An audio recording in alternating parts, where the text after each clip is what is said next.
Hello and welcome to the Deep Cut Fandom podcast. I am Victor, and today I am here with my co-host Robert, aka Shumworld. So, what's going on, Vic? Oh, the usual madness, Nothing that I hear I you. can't handle, though. Another day, another dollar. Yeah. More toys in the house. Speaking of toys, man, Transformers. We got some in-hand images on some of the upcoming toys for this year. That's right. Yep. And one of the ones that's been the talk of the town is, let's see if I can. Nope, not this one yet. But is it a Prime?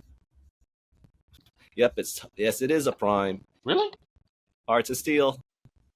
Oh, Hearts of Steel. Okay. Gotcha. So we got some in-hand images of this new line that Hasbro is releasing, where they release alternate versions of Prime, Optimus, Bumblebee, and Megatron. Yeah. And their first offering will be based on the Hearts of Steel comic, where Optimus Prime is the locomotive, and Starscream is some kind of a biplane based on the Wright brothers design. So here's some pictures.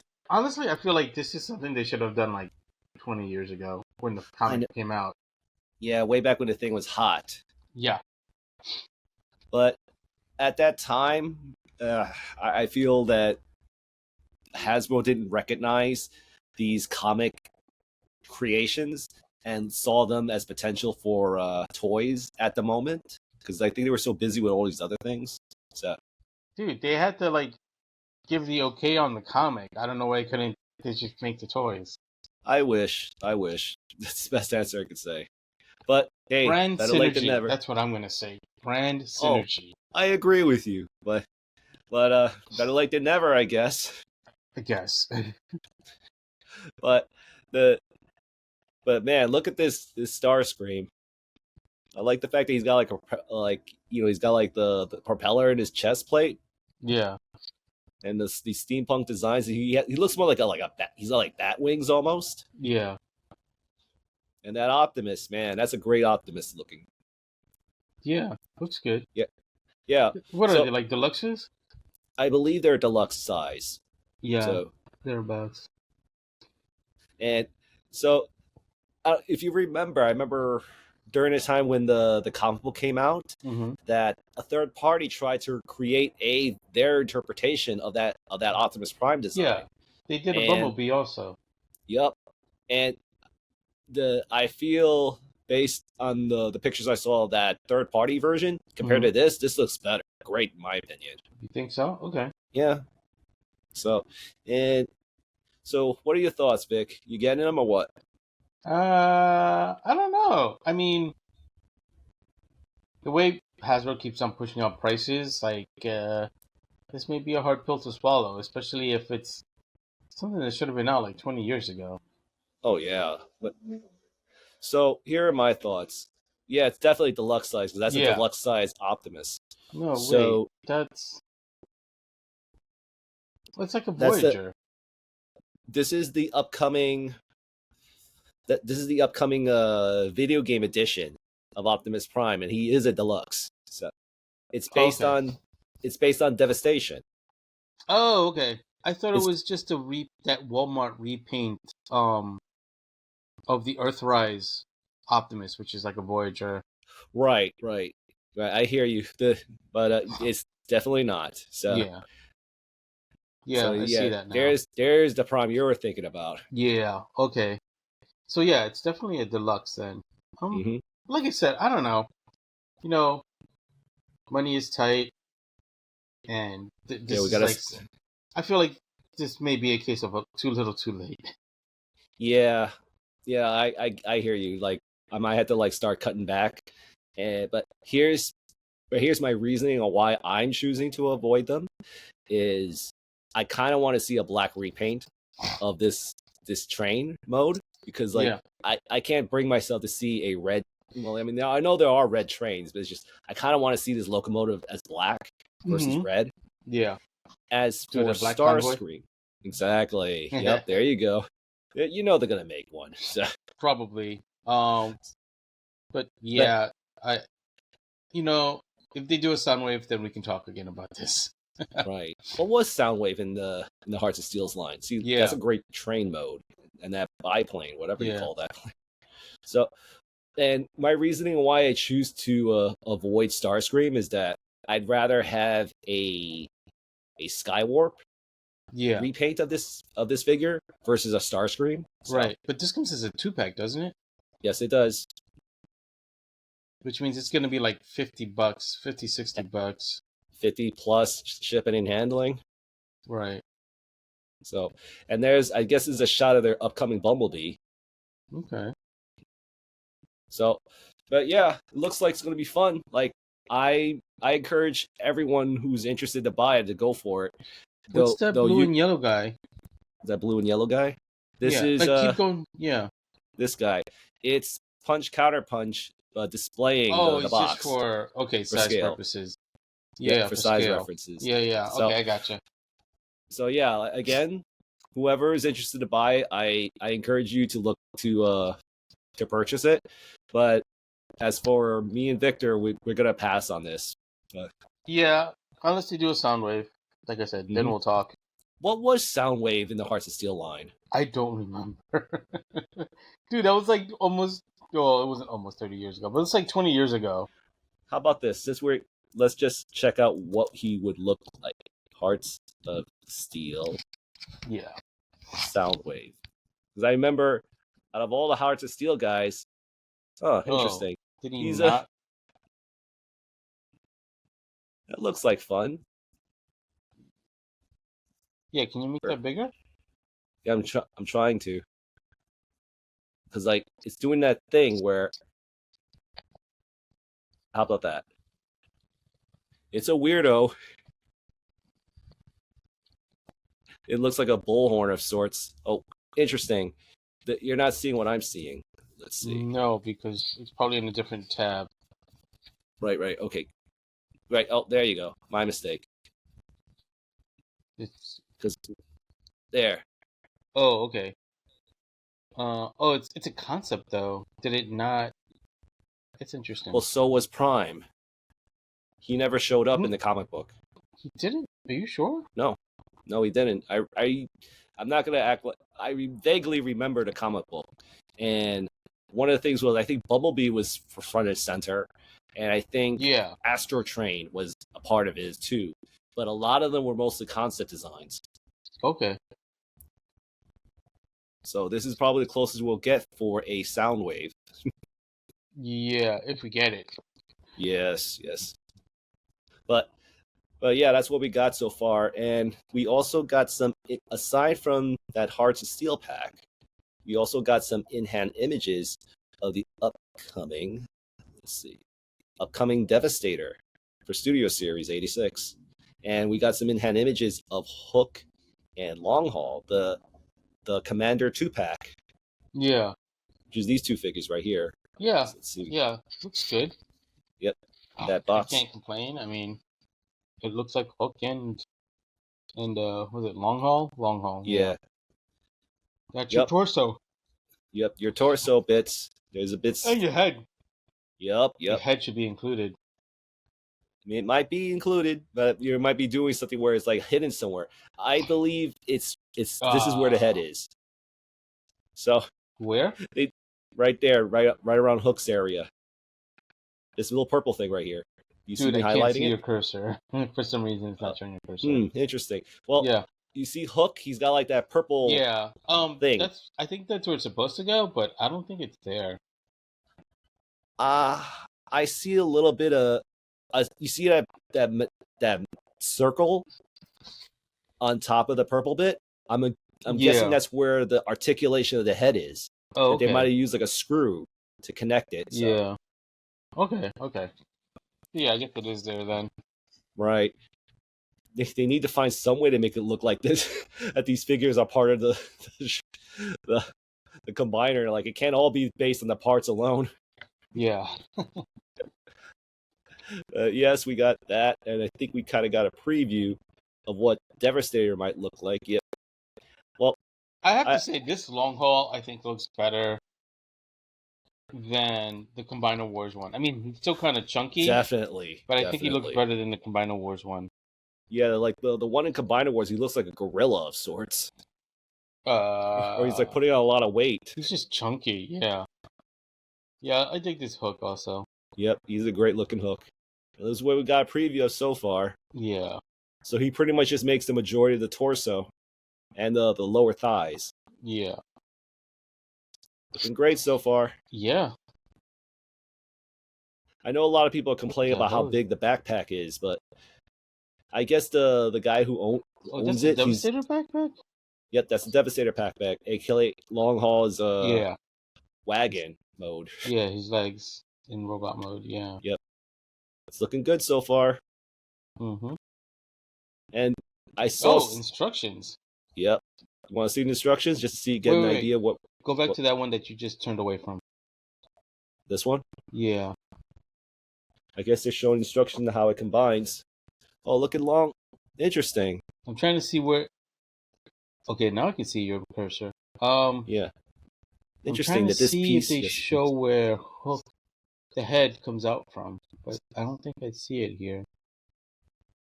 I don't see it either. You want me to explore the other bits? Sure, why not? Let's see, does it show it here? No, because that's the leg. Right. I'm gonna go a little earlier. We were just looking at this one. Right, let me see if there was another one that I missed. But okay. Nope. This is Bone Crusher, a Scavenger. Yep. Onesie and pants. Yeah. There's Scrapper. One of the legs. Yep, Scrapper. And the next one was this Mixmaster. Mixmaster. And I guess they flat out didn't want to tell you how the torso works. I guess. Or maybe it's the next one? Nope. Maybe it's the next one? Oh, here we go. Yeah, here we go. Yep. Right there. Yeah, okay. It is attached to him. Yeah, okay. Yep. Cool. Looks interesting so far. Yeah. Yeah, definitely a must for me. Yeah, I'll probably get it. Well, I mean, you already got the I know, but Wars it look. I mean, like in robot mode, they look better than the Combiner Wars ones. So, will you keep the Combiner Wars one? One in Devastator mode and the other one individual robots. There you go. You get a little bit of both, man. Exactly. So that's about it from Transformers news, but we definitely got a lot of stuff from MotU. Yeah, where do you want to start with that? All right, so how about let's start about the comic book. So let me just close this. Oh, that's right. You mentioned that earlier. Right. So I just want to bring it up because, like, just to share my thoughts on what's going on with the comic book. Mm-hmm. At Dark Horse, they're releasing a miniseries called Masters of the Universe: Sword of Flaws. Okay. And this is one of the covers that's coming up for it. And yes, this is the cover. This is the main cover, I believe. Okay. And this is one of the alternate covers. Okay. So, and here's some details on the book. Let's see. It's a legion of warriors protect the magical realm known as Eternia. They are led by Tila, captain of the Royal Guards, man-at-arms, weapons master, and combat instructor, and the powerful and heroic He-Man. These heroes, known as the Masters of the Universe, keep threats like the evil Skeletor and his minions at bay. But an ancient evil artifact is unearthed from the depths. The Masters of the Universe will have to scour the land in search of the Preternian power, or risk it all falling in the hands of their greatest enemies. So, and the creative team is Tim Seeley, and he's been known for writing the past Masters of the Universe comics we've been getting as of late. And artist Freddie E. The regular comic books, not the mini comics? Well, yeah, not the mini comic books. He wrote Masters of the Universe crossing over the Masters of the Universe Teenage Mutant Ninja Turtles crossover comic, which is is still being released these few months, like that miniseries. He also wrote Injustice crossing versus Masters of the Universe. Oh, okay. And he also was the one who wrote the Thundercats crossover with Masters of the Universe as well. So Okay. he's got some stuff going with his books. Yeah. And artist Freddie E. Williams, who's also the same guy who worked with Lee on all those comics I just mentioned. Yeah. So, and that's a great team. I love their art. I love his art, and I feel Tim Seeley, he's done a good job with all the books he's written. So Yeah. All so right, cool.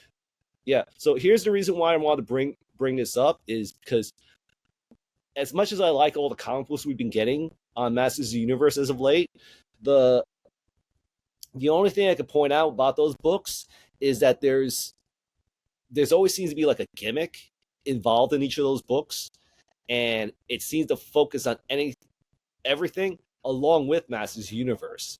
And based on what I'm reading on this, it seems like this is going to be a very Masters of the Universe centric story.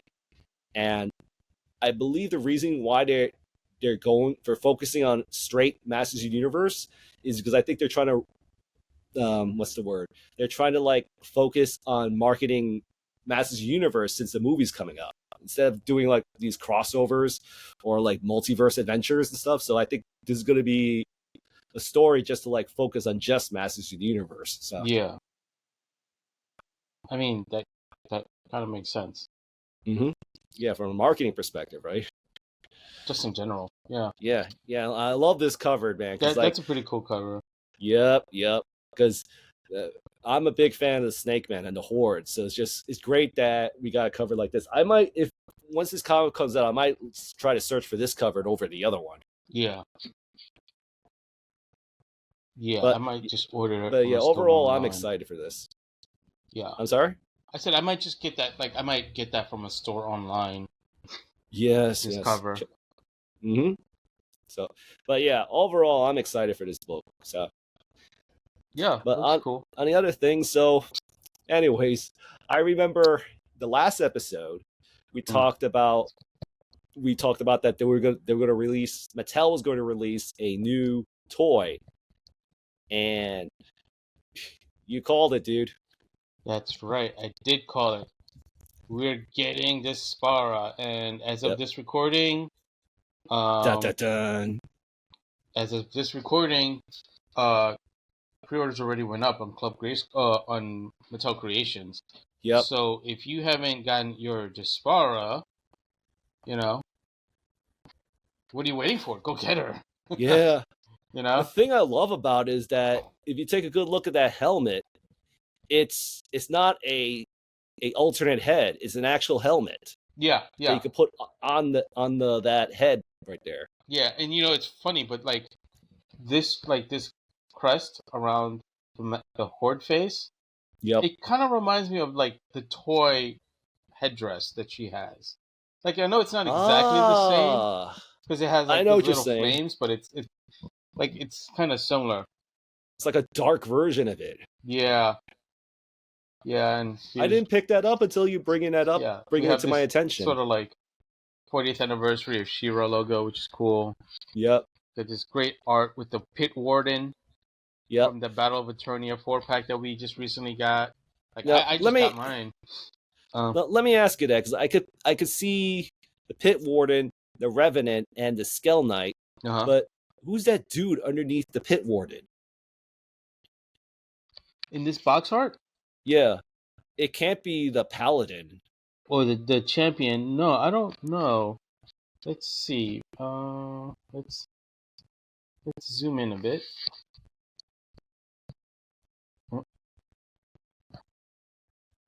I don't know. It's hard to say. It's definitely not that champion. Right. Like, it looks like a snake or something. Yeah, because you can see the snake texture here. And like that's like the eye. Can you see my cursor? Yeah, I see your cursor. And this looks like a mask on. Right. So like he's face down. This is his back. That's his arm. Yeah. So there's two things I could think of: that either the artist really doesn't know how to draw that paladin, the paladin champion, or that's a new character. But he's just so a hidden covered that we can barely make out. Yeah. Yeah. I mean, looks. No, I'm assuming it's a that's some snake sort of man. Snake Man. That has to be some Yeah. sort of Snake Man. I mean, dude, look how clear this artist's signature is. You know, Yep. like there's no mistaking. This is probably like a Snake Man of some sort, Right. Right. or some other like original or possibly new character. Yep. You And know? it's causing us to talk about it. Yeah, yeah. I mean, this is pretty cool though. Oh man, you know what I was just thinking? What? What if the new Fright Zone has like this? Oh wait, no. We We already already saw know. Yeah, we already pictures of the saw it. Fright Zone. But it Yeah. looks sort of similar, doesn't it? I gotta see pictures again. Yeah, I know. It's been a while since we covered it. Right. Yeah. I'm But still surprised that Mattel hasn't been open about talking about it yet. yeah, I'm not fond of this. Oh, the fact that they're reusing the It's like the Triclops / Fisto sword. Yep. I mean, it's okay when you use it sometimes, but I don't Right. think this works with Despara. Yeah, I envision her having like probably like light swords. I mean, it's weird that she's like two short swords. Because like it's just that they're broadswords. It makes it look a little too thick. Yeah. Actually, I don't know. You follow Mr. Home Arcade, right? Yes, I do. Shout out to Mr. Home Arcade, by the way. You're the best, Yeah. buddy. Mm-hmm. He gets a lot of stuff done by Yerco? I believe it is on The Instagram. customizer. Yeah, he made these swords. Those look much better. Right. And I believe those are based off the comic that she first appeared in. Yep. Yeah, those shots, I'm assuming that's the classics take on that figure. Yeah, there we go. And the staff. Is there? There is a classics version, right? Right. Yeah, that's the. Well, that's the first. This is. I think I got this from the website. Right. I mean, right. from Instagram. Yeah, I got this from Instagram. But that's from the website for Mattel Creations. Right. Right. Yeah, that's the classics version. So, and that I'm assuming that's either the classics accessories. And I see what you're saying. That's like some customizer. This is a Yerko version. Ah, that's what I've been trying to tell you. Yeah, sorry. It's just like because you know what it is. It's throwing me off because like I see the classics figure, and where? That's not the classics figure. No, I know that's not the classics figure. But yeah, that. Oh, that's the classics figures. Yeah. Right. You see what I'm getting thrown off. Yeah. But I see what you're saying. That's it's based some off customizer. Of those. It's Yerko's. That's where I pulled this art from, or the images from. Right. So he's got those swords and the staff. So, but yeah, it's. I guess they ran out of the budget. Who, Mattel? Yep. Yeah. I mean, they had to make a new mask and the cape and the new head. Right. Their budget ran out. Their budget ran out. Yeah, but the fact that the head is that the helmet is removable, I think that's the thing that's catching my eye. Yeah. No, it's really cool. Like you can see right here, it's hollow. Yeah, it's hollow exactly, and then that's the front. And I guess that's the compromise. We had to sacrifice the swords. They're so huge. They're like almost comically huge. I mean, right. I love what Mattel's doing, but big. This was kind of a fail. It's video game big for her, Yeah, exactly.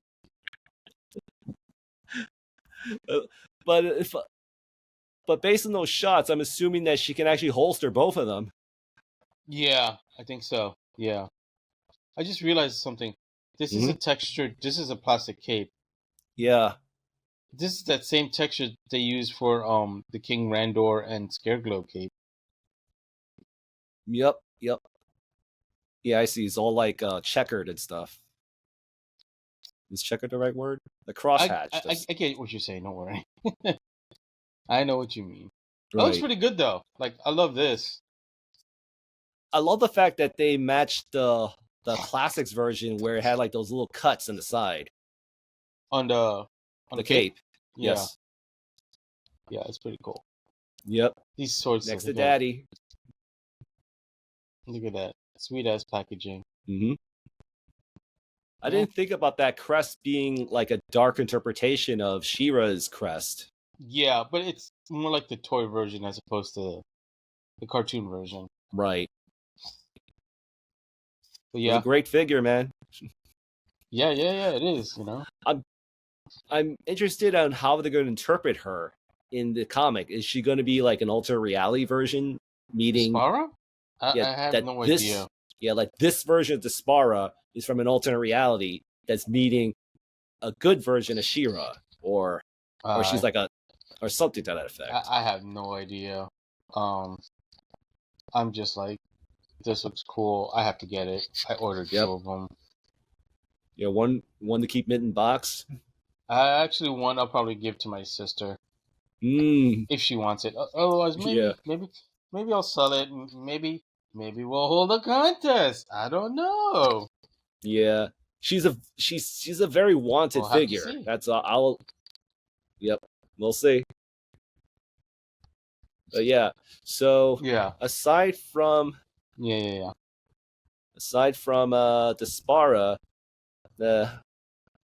one of the sites we keep going to, Toy Habits, mentioned some upcoming details from 2026, right? Yeah, they did. Before we is there anything else you want to cover with Despara? I just wanted to show our fans Yerco, his page. He does. Yes. He's the one who's doing the She-Ra, the swords. Did he do that 3D printed fight zone over there? I think so. Nice. Yeah, like all the stuff he does. It's like, you know, for 3D printing. Holy crap! It's amazing. Yeah. He did Hordix Doom Tower. Mm-hmm. That's pretty cool. It's like, Jesus Christ! It's like over 5 feet tall. Yeah. See, if this was 3.75 inches, it'd be a lot smaller. But and all that stuff. Yeah, the swords he did. Because like it looks great with that cartoon collection She-Ra. Yeah. Yeah, so that's a great She-Ra, by the way. Yeah, I have to get that one. But see, yeah, so he did the staff and the sword. Mm-hmm. That's the whatchamacallit. So yeah, these look great.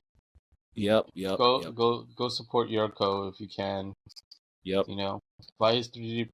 Like if you have a 3D printer, buy the STL, print the swords. They look awesome. I hate to say it, but it's better than what Mattel did. Right. I mean, it's still a great figure. It's just, it's like, it's like still good. Like one little point of that. It's just that one little detail. It would be perfect. So exactly. So what were you going on about? Yeah. So you sent me a blurb on Instagram. Oh, right. So like I'll upload the screen capture so you can at least. Let me see. Give me a second. So you can at least have something we can talk over. So let's see. Okay.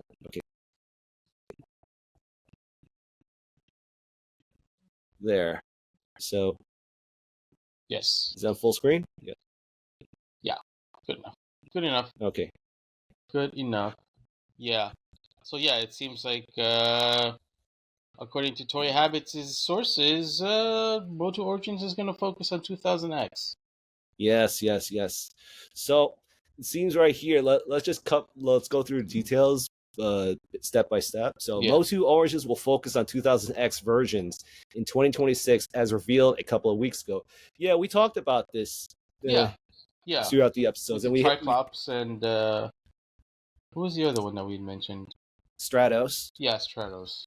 And we kind of had a conversation what we would like to see show up. So yeah, that's right, we did. So, but it's just great to get a little bit more confirmation on it. Yeah. So then that's something I'm excited for because again, I am a huge fan of 2000X when they first came out, and more love for it is something I'll always welcome. Yeah, yeah. Like I said, hopefully they'll do a King Grayskull. I mean, I'm not gonna get rid of my custom one, Yes. but like it'd be pretty cool if they did a King Grayskull. Yeah, be even cooler if we get a Battle Lion. Yeah, even better because Yes. Hotel, I need Battle Lion. Yep. Yeah, I need Battle Battle Lion was Lion the way great. I need some Fuerza-T guys. I finally got Oh the boy. Webster head, by the way. Nice, nice. Congrats, man. So yeah, like I finally finished completing to build all of my Fuerza-T guys. Now I have to start painting. Yep. Yep. That's going to be a long process. Well, it's a great. It's very therapeutic when it comes to painting toys. So that's Kinda? my. Yeah, I always that's your find it take, therapeutic. Yeah, yeah. When you put the right music and just sit in a quiet moment, just like focus on just painting. Yeah, I guess. I mean, like, painting these figures for me is not the same as what you're describing. Like, Right. For me, what you described is when I'm painting miniatures, like Warhammer miniatures or like D&D miniatures. Right. Because I can get a little creative with it. Like, when I'm painting something like this, like, I'm going to strive to make it just one solid color and try and color match it as close as possible. Because that's just like the way I like to do my custom figures. Like, I don't do any shading or anything. Like, Right. I try to paint it so it looks like it's like actually molded in that color. Like Right. I don't try to give it any like a wash or anything like that. No shading. Like I just want to straight up figure solid colors, all the colors in the right place. I know it's I'm kind of mid like that. I know. I don't care. There's nothing wrong with that. I mean, It's but everything you just described, that's therapeutic for me. So yeah, yeah, yeah. But like I said, therapeutic for me is like painting a Warhammer miniature. yeah. You know. So in any case, whenever you send your work, I mean, feel free to post it. Show it to the channel so we can get a good look. Yeah, no, definitely for sure. Like I'll definitely share it with you guys on our podcast and the rest of the world. My Fuerza-T Right. collection. That's all made out of Origins figures. Yes, but I'm still just stunned how much Origins we're getting after all these years. And yeah, still, right. unlike some people who predict that it would end like what 3-4 years ago. Yeah, I'm grateful that he's been proven. Yeah, he's been proven wrong. Thankfully. I mean, I'm cool with the dude, but I'm grateful that he's been proven wrong. So, but yeah. In any case, so new cartoon collection figures will be coming in 2026. No figure names yet, so let's have some fun speculating. More Princesses of Power. Well, more cartoon collection She-Ra, basically. Yeah, so like maybe Glimmer. Yeah, well, hopefully Glimmer and Angela. I really want to see their take on Bo. Well, Bo is on his way this year. Oh wait, that's right. I just remembered. Yeah. Right. He looks like a He-Man character, but just for. But yep. not. Yep. Right. So, but my what I would like to see are some of the characters who were exclusive to the show who never got a toy. Like Icer. Icer's a He-Man character. Oh yes. Okay. Sorry. I was so focused. You were thinking about Princess of Power. Yeah. Yeah. Exactly. I was so focused on that. But yeah, no, definitely Icer. Yeah, I definitely want Icer. I forgot his name. The Egyptian one. I always liked him. Was it Neptune? Yeah, Neptune. Yeah, the one who's wearing that Snake Man helmet that we saw. The hat. Because remember they made like a Snake Man version of that character. Yeah, I'm trying to remember his name, but I think we are getting him. And you know why I know? I think we're getting him. The Pit Warden. I'm pretty sure that's the same head. Yep. So we're bound to get him down the road. So, yeah. So that's what I would like to see. And trying to think who's another character. I kind of want Strong Arm, but at the same time I feel that the recent Hordak figure we got kind of gives me that Strong Arm vibe. Yeah. Because like he had like a spike mohawk and like a very he had like that the Yeah. gritty teeth. Yeah, I know exactly what you're talking about because Barbarossa Customs has a figure kit for him. Mm. Yeah, I don't know if you've So seen it, but yes, but I'd say I would love to see some of those figures show up in the cartoon collection. The other thing which he kind of talked about last week was that the word cartoon collection shouldn't be just for Filmation characters. That maybe they can bring out new adventures since technically that was a yeah. cartoon. Yeah, no. I mean, they have that 4-pack which is on sale right now for like $90. Right. So But yeah, but maybe use that cartoon body for the new Adventures He-Man figure. yeah. Yeah, no. Because I'm totally because yeah. the one you're mentioning that's based on the short stocky muscular Oh, body. yeah. Nothing wrong with it. But I'm just saying that since the new standard is that cartoon body, so Yeah. I mean, yeah, sure, fine, whatever. yes. And you can still get our optic. Yeah, as long as you get your optic, right? Yep. Son of So long as I get my optic, I'm good. Though I would say that just a light tangent on the subject of cartoon collection. Mhm. I kind of wish that they expanded to more than just the stuff we're talking about. Like maybe they can like include Black Star into it since that is Dude, a I would cartoon. love to get a Black Any Star. excuse for Black Star. Oh, absolutely. Like, yeah, honestly, I feel like you don't really need an excuse for Black Star. Like, Right. just do it, guys. Just do it. Yeah. I mean, they made Sunman. Why can't they make Black Star? Right. But I would say cartoon collection would be a great form factor for him Yeah, to show up. yeah, So that's I agree. so cartoon collection. Yeah, that's all I could think about when it comes to cartoon collection because like Is Black Star?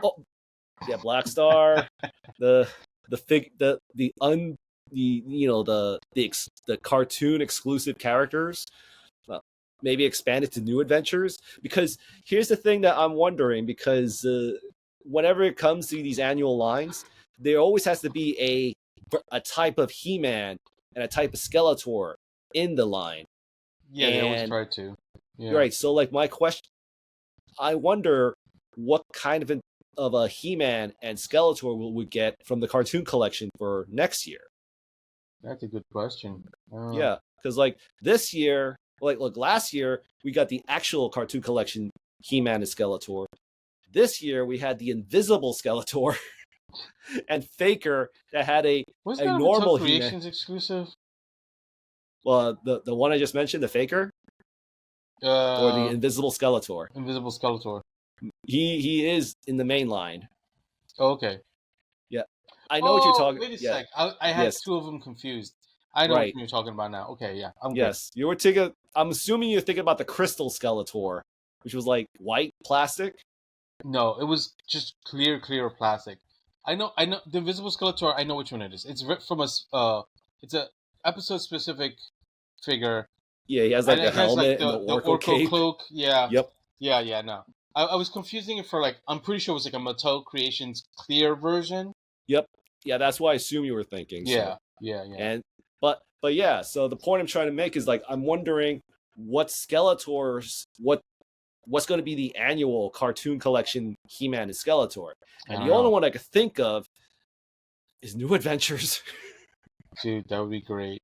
Yep, we get the blue pants He-Man and the cyborg Skeletor. I still kind of want to get that 40th anniversary 4-pack though. Has it gone on? It's on sale now, right? Yeah, it's on sale now, but it's like still like $90.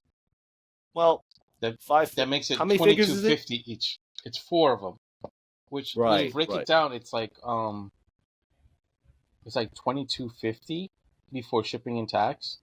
Right. I hear you. Wait for it to go on sale. If it's on sale like this, then chances are I'll probably get it. The sale might go deeper. Christmas? Yeah. I think. So, yeah, I don't know. I want to wait. Right. And the next blurb is they're relaunching Masterverse next year with movie figures focused on the live action movie. So we all That's knew cool. this was going to happen. So Yeah, I mean, it's Masterverse. I don't want to knock it because I appreciate Masterverse. It's not my scale.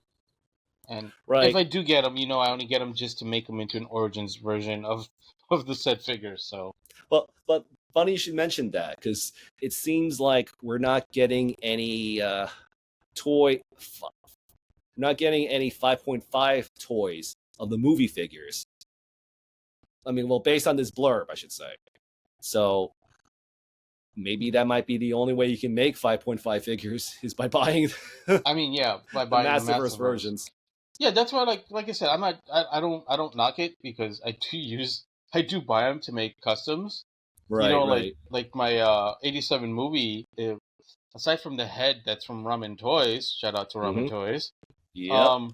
Like everything else is from it's either an Origins type body or like a WWE Eternia body part Right. and Masterverse parts. You know, Right. so I'm not gonna knock something that I would buy. I just don't actively collect it. Yes. So But I guess you could say I kind of cherry pick it. of course, there's nothing wrong with cherry picking. I cherry No, pick all the time when it comes to these MotU figures. yeah, yeah, So, but I'm just thinking, like for me, I'm interested in getting the Man at Arms from the movie yeah. because it's Idris Elba, and he's one of my boys, man. Oh, right from the new movie. Right from the new movie. Right, Yeah, right. if I'm because like he's already confirmed to play Man at Arms, and yeah, and Idris Elba, he's like one of my boys. Like him, Frank Grillo, Carl Urban. So, Yeah, and I would love to get an action figure of Idris Elba because the last figure we got that was in the 7-inch line was based on his Suicide Squad character Bloodsport, yeah. and his face it was very disappointing. Right. So Mattel, they've been doing a pretty good job with their figures, so I'm sure this is going to be a better offering of Idris Elba. Yeah. And plus, he's being man at arms, so. Yeah, that's kind of interesting. Mm-hmm. Yep. So, but yeah, like, and who knows? We might get Goat Man in the movie line. Maybe. All I know is that yeah, I might have to get a Blade to make a Origins version of Blade. Yep. You know. Yep. Well, we've had this talk several times over, so like, maybe if we wait long enough, we'll probably get the Origins version of Blade. Maybe. I don't know. I guess we'll have to see. Yeah. Speaking of the movie figures from the 86 movie, was that the year it was released? 87. 87. Yeah, that was close. Yeah. So speaking of that, I think I kind of mentioned to you just like off camera that the Clamp Champ from the Reptile Wars, that he has like a bit of a kind of like a chainmail like texture right on his armor, and that could pass as lizard skinned. Right. I think. Oh yeah, you did. Yeah, okay. So maybe they can use those parts to make a Origins Sarad. That would be cool. Yep. Well, you know what? That might be a great time to release a Origins Blade and Origins Sarad around the movie year 2026. Honestly, I think it would be a cool idea if Mattel did like a 4-pack of like Sarad, Blade, I guess a Beastman, a movie Beastman. Yeah, movie Beastman. And like Origins movie Beastman. And what was the name of the other one? Claw. The dude with the white hair. Yeah, I'm trying to remember. Let me see. Korg.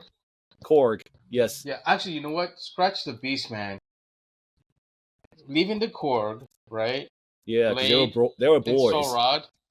and give me a Frank Langella Skeletor. Well, you do have a Frank Langella Skeletor. You could just I do? Well, you have the Frank Langella Skeletor in the Masterverse line, and I thought you don't you have parts for it? No, I don't. Oh, bummer. I've never owned that one. I only have the movie He-Man. That's it. You know that movie Tila is pretty cool looking too, and the movie Man at Arms. I'm saying that they'll look great as figures. Yeah. I'm talking about the '87 movie, by the way. So yeah, I know. It's that your tents indicated that they were available already when they're not. My mistake. Yeah, yeah, it's fine. But yeah, no, that would be cool too. That would be cool. So just more fun, more bodies to buy to make more customs. So I wanted to share this thought when it came to the '87 movie. That when it comes to Sarad Blade, Korg, and Beastman. Well, maybe not Beastman because it is Beastman. It is Beastman, but no. Well, I just want to share this thought that I believe might be true. Is that Korg, Sarad, and Blade? They were not meant to be original characters. They were meant to be part of Skeletor's evil warriors. Blade was was replaced by Triclops. I mean, Blade replaced. Yeah, I got it. Blade replaced Triclops. Yeah. Korg replaced Trapjaw because he had like a hook hand. Yeah. And Sarad replaced Merman. It's a bit of a stretch for the Sarad and Merman, but yeah, that's it's not improbable. I'll tell you that much. Right. It seems very possible to me that that's probably what it might have been. Yeah. Yeah. Then maybe they replaced them because they didn't have the budget or something to that exactly. Effect. And Gwildor was supposed to be Orko. Possibly. But again, budget. Yeah. But you know, on a slight tangent off of that, is it me or does 87 movie Beastman look a lot like Grizzlor? Yeah, he does. I mean, he could pass for him. Yeah, that's why. I'm like, that's like when I had that idea about the 4-pack. I'm like, no, take out the Beastman. I love the fact that he never opens his mouth. He's always grinning all the time. He's like, yeah. Like from a story perspective, it just makes him look badass. But I can imagine from a film perspective, they didn't have the budget to open his mouth. Yeah. But it just made him look so badass. And he's like always gritting his teeth all the time. And he never says a word. And the only way he talks is by snarling, like.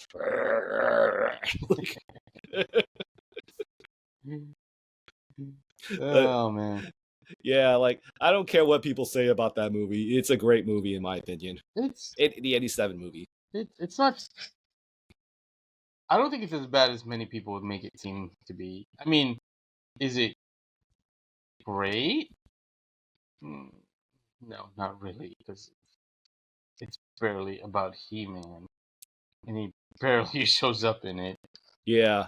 Well, from my perspective, I would say it is great, but it's only great because of one person, and that one person is Frank Langella. Yeah. Homeboy carried that film on his back. Yeah, he kind of did. He was the one that actually kind of elevated it. But even then, like, how much screen time does he have? But that's what makes it so special. The limited screen, like every moment he's in the screen, he just chews it up. Well, yeah, I mean, yeah, okay, I get. He chews it up in a good way. I get what you're saying. I get what you're saying. He makes every moment he's in the screen. He makes it count. Yeah. Yes. Yeah. He makes up for the lack of having him and He-Man on screen. Yes, for very long amounts of time. Right. And I do like the evil Lynn though. Yep. I thought she was pretty cool. Yep. Meg Foster, I believe her name is. I believe you're correct. Yes. Yeah. And those are her eyes. Yeah. Like there's no context. I mean, which Yeah. which is both beautiful and mesmerizing, because that's what I remember her for. Yeah, absolutely. Those eyes, man. Absolutely. I forget what it was. I seen her in something else too. I can't remember right now. Yeah, if you Google her name, you'll probably see her in a lot of films. Yeah. But fun little fact I'll say about the film, because again, like, I love that film so much, is that there's a scene where we actually where they did like a live screening of the movie, and they actually had one of the writers and I believe one of the directors like doing commentary in a convention. Mm-hmm. And of all the scenes they talked about, the director mentioned a scene where Frank Wigella, where he actually had a close up of him, and he said this line where talking to He-Man, like saying, "When you die, so will I be reborn." Right. That was a line. Well, the director talked about how Frank Wigella was so meticulous about that scene, mm-hmm. where the lighting, right? Where Frank Wigella, the way he moved his head was to like really play off those lines. So when he says "as you die," he puts his head by the lighting inside it, that he is the light. And then when he says "so will I be reborn," he puts his head down where the light would be over him to make him look more darker when he says it. And what the director said, that was a Frank Langella call. So yeah. No, it was a good call, I think. Yep. Yeah. Again, he made every moment count. So. Yeah. He definitely carried that movie. Yeah. That's what I said. He carried that movie. He elevated it to greatness from my perspective. So. Yeah. So again, I love that film so much. And the last blurb on that Toy Habits, it's not really doesn't really apply to us. Yeah, because we don't live in the UK. Right. So, but I can only assume that maybe we might get more coverage from the UK. So. No, this is from the UK. Yeah. My mistake. So, but yep, it's good stuff. I mean, I'm happy to get any MotU news, and like whatever. We just end up talking about the '87 film, and this blurb has nothing to do with it, man. So. It's fine. This is what we do. This is why we have 2 hours, Rob. yeah. Like just talking about. Again, I love that film so much, but I'm hoping that the new film will add to my love for the films for MotU, and I hope we can get memories just as special as this. So I don't think that Leto is gonna do anything as magnificent as what Frank Langella did with being Skeletor, probably not. Whatever they have planned, I'm sure I'm gonna have fun with it. Like the fact that the actor playing He-Man, that he actually did that ha ha ha face. Yeah. I mean, that tells you how much they know what, tells you how much how important it is to them than it is for us. So. Yeah. Well, since we're talking about MotU, I just want to share with you that I finally got the last piece for Metal Botto. Nice. I got 2-Bop Steady. 2-Bop Steady, yeah. 2-Bop Steady. 2-Bop Steady. So who knows? I'm gonna try and put together my Metal Botto. I gotta find the first 2 sets of pieces, but I know where my Splinter Skull is. I got my 2-Bop Steady. Yay! Can you guess where I got this from? Museum of Nostalgia? That's right, the Museum of Nostalgia at 3127 31st Street in Astoria, New York. What are their hours? Oh, they vary, so just check the Instagram. I'm happy for you, dude. Yeah, thanks for the So let's go on break, and then when we come back, we'll talk about some more toys, right? Let me check my notes. Oh yes, we're gonna be talking about something we rarely touch on, which is, aside from Mattel and Hasbro, we're gonna be talking about other companies, especially the indie companies. That's right. So we'll see you in a bit. Be back. Bye. Well, see you in a bit. En el inframundo, Destructor y Carnívor luchan por el control de las cavernas. Carnívor escapa a la Tierra y Todos los monstruos lo seguirán para comenzar la invasión. Solo Fuerza-T podrá detenerlos. Con Platino, Titano, Shidoshi, Tecno. Fuerza-T, defensores de la Tierra. And we're back.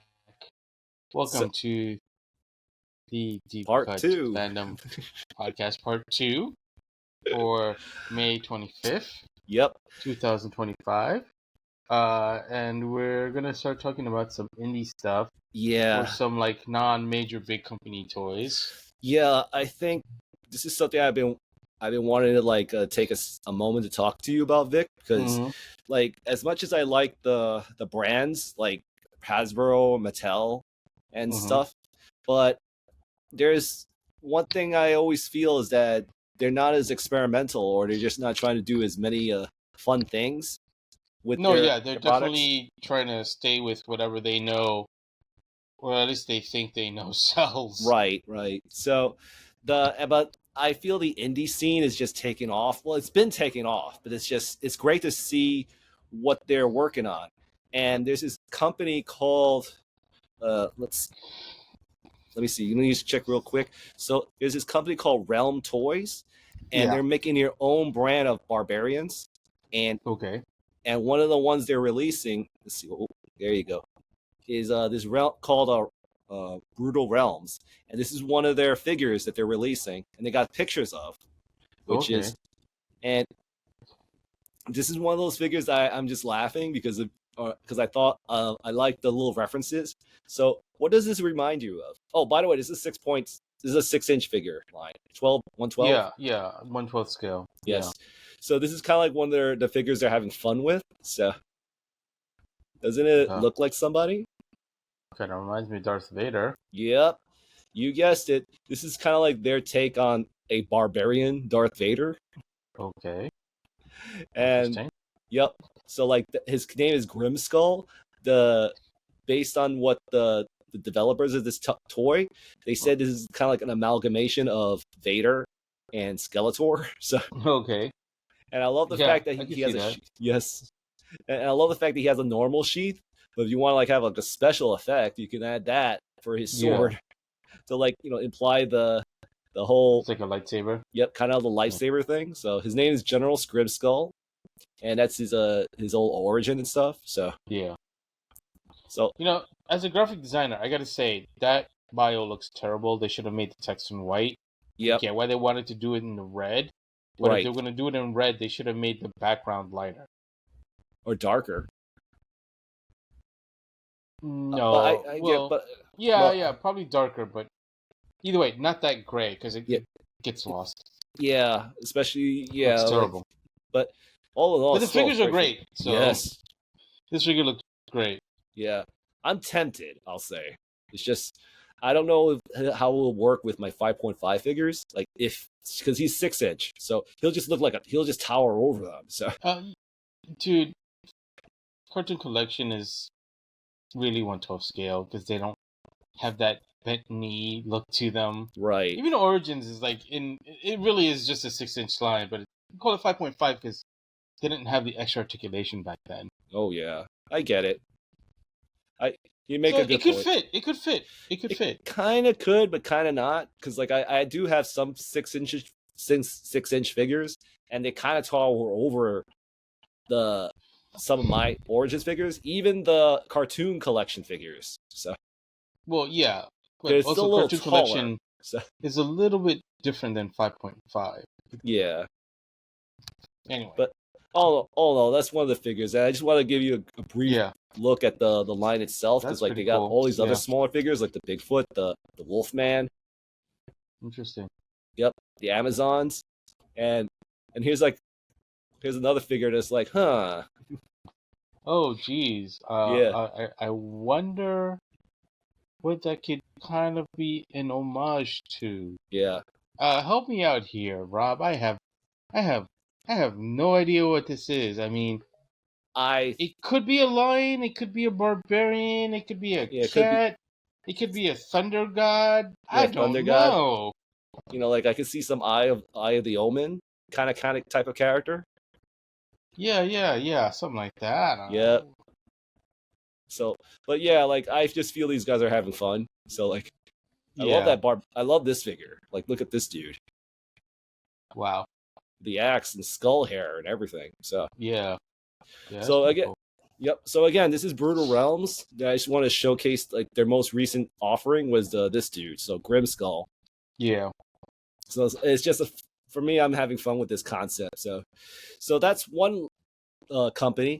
Another company I wanted to share is this one that's been out for a while. It's called Boss Fight Studios. Yeah. They've been pushing out some great figures themselves. So let's see. Right. Yeah, now I remember. So give me a quick second. Yeah. There you go. So yeah, Boss Fight Studios, they're releasing this new line called Immortal Champions, and this is kind of like a new subline they're creating, which is of all 5.5 figures. And one of their first releases for this line is a skeleton. I forgot the name of the character, but it's basically a skeleton warrior. And they really made sure that it's 5.5. It's fully articulated, and like all the stuff, like that's the backing of it. And if you look at the weapons, it's all like washed. So, and Yeah. And the thing that I thought was kind of interesting is that as the line is expanding, they actually want like some participation from the fans, and they're doing like a fan vote for their upcoming waves. And the upcoming figures they're having, I'm trying to remember the names. Like one's the Medusa girl and the Praetorian warrior. That's one choice of the wave. The other wave is a necromancer, and I forgot the name of that other figure, but it's basically like a death knight. Okay. So that's the voting for the two figures on the second wave of this line. Right. And so far it's neck and neck. So kind of. Yep. It's I'm voting for the Greek mythology figure. Because like I love that Medusa figure right there, man. Yeah, Medusa looks pretty cool. Mm-hmm. So it's up for pre-order now. But the thing that makes this toy line very special. So here's some production shots of the skeleton warrior. Yeah. And we got there we go. The helmet's removable. It's like I love the coloring of the weapons. Yeah. So the thing that made this line catch my eye is that the Immortal Champions is not just focusing on original characters. They're actually focusing on other IPs like Red Sonja. Okay. Yep. So, and this is one of their 5.5 figures of Red Sonja. So this is what we got so far. At the moment, I'm thinking it is a prototype because the pre-orders are up, but they're going to be released next year. So. You know what? It could even be it's either like a resin. Yep. Paint master, or it could also be a digital render. No, this is what you said, a paint master, because this is a figure that they're just releasing straight up. So, because like they have people pointing it out, like they have people like pointing out the figure and stuff. So, and so with this figure comes with the axe and the sword. It doesn't come with a shield from what they're talking about. So, right. So here's some of the production shots of the figure. Right. So. Yeah, I'm totally getting this figure. So yeah, no, I definitely want to get this. And I think you showed me. Did you show me a different picture of the Red Sonja with some other figures? No, I didn't. But Okay, so then I probably saw it elsewhere. Yeah, because I do follow Boss Fight Studios. Right. They have released. This is not their first time releasing a Red Sonja figure. Yeah. They released a 112 version of Red Sonja. Right. And I'm sure I've seen a picture of this Red Sonja because I think I know who the next character is that you're going to show me. Yes. I think you know. So, it's Conan. Yep. I saw it, but I kind of like glossed over it. I was like, okay, cool, whatever. Yep. But yeah. Based on comic book Conan. You know what would have been a nice, cool deep cut Yes. If that shield had a baby phoenix on it, Mm. like Conan the Adventurer. Yeah, would have been great, dude. But you there is a website that's into stickers. Maybe you could talk to them to make you one. Maybe. Either way, this is cool. Yeah. No, I want to get this into Conan. Yep, the Sonja. Yeah. When is this? Do you know if the release date on this? It's available on Big. If you go to Big Bat, they have pre-orders up, and they stated that it'll be released sometime next year. So okay, so both the Conan and the Red Sonja are next year. Yep, including that Skeleton Warrior. So yeah, all right. Yeah, this is cool. Like it looks very much like comic book version of Conan. Yep. I hope that they expand it to other versions of Conan as well, like maybe the Frank Frazetta Conan and stuff. So, or Conan the Adventurer. Yep. That'd be I a want great my baby one. Phoenix shield. You telling me? That cartoon had some great character designs. So. Yeah, no, it did. It was really cool. I have to finish actually getting that on DVD now that I think about it. Because they split it into like two halves. Yep. On DVD, and I only have the first half. Yep. So yeah, I want to finish getting it. Yeah, man. Physical media is the way to go, kids. Don't go for this streaming crap. You can watch stuff streaming, but always have a physical copy. Indeed. So, but yeah, I wanted to share that with you. Like, yeah. And there's a I wanted to especially share that with you because once I saw those figures, I was just so excited just to own it, especially that Sonja figure. Yeah, I mean, like I said, I'd seen it. I just kind of like glossed over it, and then like now that you're mentioning, I'm like, yeah, okay, I did see that. Right. Like I follow Boss Fight because they do 1/18 scale stuff. Mm-hmm. You know, so yeah, they're really cool. But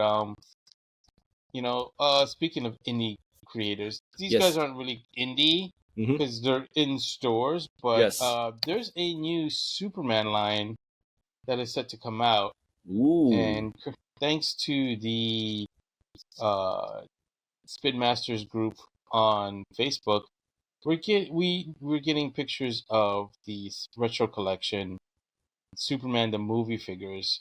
Yeah. So we're gonna have General Zod, Jor-El, Lois Lane, and Superman and Lex Luthor in 5 POA, 3.75 inches. Hey, look, if you see, there's that little thing that Superman threw into space when he trapped him in the Phantom Zone. That's cool. Yep. So That's just cool. Out of curiosity, that Jor-El in white, is that the short pack? I have no idea. All I know is that, if I remember correctly, one is from, I think this is from the first movie. Mm-hmm. No, wait, why is this one in black? It's been a while since I watched them. Well, I'm just going off memory. I believe the one in black, that's kind of like a majority of the film. He was dressed in black, but the scene where he launches Superman in the rocket, he wore that outfit, the silver, the white one. Yeah. Yeah. Okay. That's off memory. That's what I believe is happening. Yeah, like I said, it's been so long since I've watched them. Like I haven't watched these movies since like the 80s. But yeah, no, this looks great. They all these figures are great. I want to get them.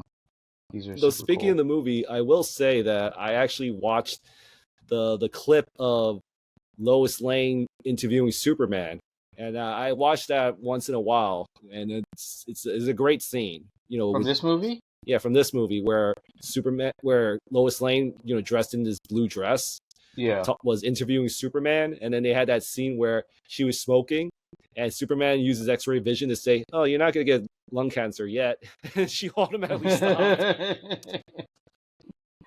It's still a great scene. Like I would say, as a child, my favorite scene was when he moved the Earth to like change time, go back in time, right? But as an adult, my favorite scene is him and Lois Lane having that interview because like it was just such a great scene. Like where Superman is where where Christopher Reeve, he took the role so serious that you could see past the fact that he's wearing a costume and just see him as like a symbol of good. So yeah. And if I remember correctly, he kind of took it kind of seriously. Yeah, which is pretty cool. Yeah, that's why I always look at him as like the gold standard on how to present yourself as Superman. To be honest, I mean, at least people of our generation, because like I know there are a lot of kids out there who are like, oh, Smallville, or I don't know, Superman the animated series, or Cavill, or Lois and Clark. Yeah, now everyone's all about Cavill. Yeah, I mean, Cavill was cool. Don't get me wrong, but it's definitely Christopher Reeve, man. Yep. Christopher Reeve. So there's another toy I wanted to bring up, and it's a pretty pricey one from this company called Mety Toys. Oh yeah, okay. And just want to make it clear, 5K Toys, this website, this seems to be the cheapest offering for anyone interested in this figure. It's a $35 for a bear. 35 is a down payment, but the full price is like right there, 145 in total. They just want to pay you. Get the fuck out of here. No, but let me make this clear. This is the cheapest offering of this figure. So okay. Because like everyone else is going for like 280. So So, and there's a reason. Well, first off, this is an indie company. So, and this is a 112 scale bear mount. Yeah. And he comes with all these accessories right here. So, and it's a mount where you can actually have him. Well, let's see pictures right there. Okay, there you go. So like it's a, this is the bear without the armor. And the cool thing is you can actually make it stand upright. And look at that armor, man. Yeah, it looks pretty cool. I don't know if it's a freaking, was it 145? 145, but other places are charging like 180. So Jesus Christ. Yep. It's a high-end product and smaller company. So there's a orc writing it. Like, I want to make this clear. I'm not purchasing it. I feel it's too rich for my blood. But yeah. I mean, that's like a down payment on a Origins Eternia right there. Exactly. Yeah, exactly. But in any case, like I would say, like if money was not an issue, I'm tempted. That's the only thing I can say. Like if it was probably, I'd say, just all ballpark, if it was like 50, 60, I might be interested. Yeah. But it's just, even though 135 is the cheapest, 145 is the cheapest offering, it's still too much for me. So yeah. But I just wanted to bring it up because like when it comes to these barbarian figures we keep talking about, we like one thing we're lacking are mounts and steeds. Well, I mean, at 112 scale, like stuff starts getting expensive. Yep, exactly. That's part of the reason why I try to stay away from that scale, but god damn it, MotU. You're telling me. But excuse me. So yeah, I just wanted to bring this figure up because like when I see a mount like this, I'm like, man, this is pretty awesome. Too expensive for me, but yeah. Well, I mean, if you want to, like talk about something more inexpensive but is cheaper, like Grindstone. They have a new line coming out. Grindhouse Toys. Excuse me. Yes. I'm at the. It's like basically they're 3.75 inch figures. Yep. But they're all like zombies and ghosts and stuff. And this is their. We're going through their Instagram right now. And they were at a convention. That's why like it was a display. But like this is just basically like G.I. Joe type figures. Yeah. And they look really cool. These figures, if I understand correctly, are supposed to have ankle articulation. Yep. And their Kickstarter is going to start soon. I think actually next month. I think it was the 13th. Yes, because it's a Friday the 13th. Yes. They look amazing. The paint apps alone. Look at this I mean, yeah, look at this face, man. Yeah. This is a 3.75-inch figure. Whoa. Whoa. O-ring figure. It's an O-ring technology, figure. dude. Yeah, I know. It looks amazing. And then, oh yeah, this is. That's a fun packaging. It looks like Skeletor. It's yeah, and it's like a VHS. Do I have this one? Necromancer. I think I have this one. Yeah, he makes like just these cool figures. This is Chris. Again, the indie scene. That's where it is when it comes to just experimenting and stuff. Yeah, especially with like O-ring figures and stuff, because Hasbro doesn't seem to want to do them. So everybody else and their mother is doing it, I mean, my mom was thinking about doing a Kickstarter the other day with O-ring figures. So, How much you want to bet that this resurgence is going to get Hasbro's attention eventually? I'm pretty sure they got their attention. They just don't want to be making toys anymore. Yeah. But the reason why I bring this up is because I remember this one time when Hasbro said they weren't going to make combiners anymore. And all of a sudden, that's when the third party started just booming with combiners all the time. Yeah. And then all of a sudden, Hasbro just decided to release combiners. Yeah. You mean that little line known as Combiner Wars? Yep, exactly. No way. And now we got this, even though it's very polarizing on the frame system, but we still are getting combiners. It's just not. It's just a very unique way. I don't like this anime, this show accurate shit. Yeah. It's like I'll get it because it's kind of cool and I admire the technology that goes behind it, but right. Like, what kills me is that they started with Menasor, which is like my least favorite combiner. Seriously. I felt he was the right choice. No, that's just me. Like the fact that he's got a trailer. To represent the concept? Sure. Yep. And like all these other things they did with it was just special. I felt worked for me. Like the fact that all of his parts were turned to a trailer. And like he kind of looks like a frame, like the frame system. I mean, yeah, they made him look like that on the show. Yeah. It's just I don't see it for the upcoming figures like Bruticus and Superion. Like it's just. But they'll probably extend the trailer for Bruticus because he already is like a tractor trailer. Right. I get that. Which is stupid. Sorry. Yeah. It's stupid. I'm sorry. I'm gonna yell, but yeah. I know what you're saying. I'm cool with that. It's just I'm not seeing it when it comes to the combiner mode. Like we very shared our grievances on how Vortex looks as an arm. Like it just looks weird to me. Yeah. But anyway, in any case, that's let's put that over there. It's all about this company, man. So yeah, but yeah, it's great. Toys, World War Hell. It's gonna start on Kickstarter starting June 13th. Look at this, ankle rockers. Plus, it's a zombie. It's a zombie soldier. It's a zombie soldier. How cool is that, dude? Yep. How freaking cool is that? And how tall is this figure again? It's 3.75. It's an O-ring figure. Nice. World War Hell. Look at that. That's a great freaking stand. Yep. Yeah. Hopefully, I'll have some more info or like better pictures when I get back from Joe Fest because they're gonna be at Joe Fest in June, like towards the end of the month. So I love the packaging for those figures. Yeah, the fact that basically VHS... he makes them based like off of VHSs. Yeah, this is supposed to be like the blockbuster card. I had these two figures. Yep. The packaging, I love the packaging on these. I can't wait to get these. The World War Hell figures. It's just fantastic. Oh, it looks like blockbuster, like you said. Yeah.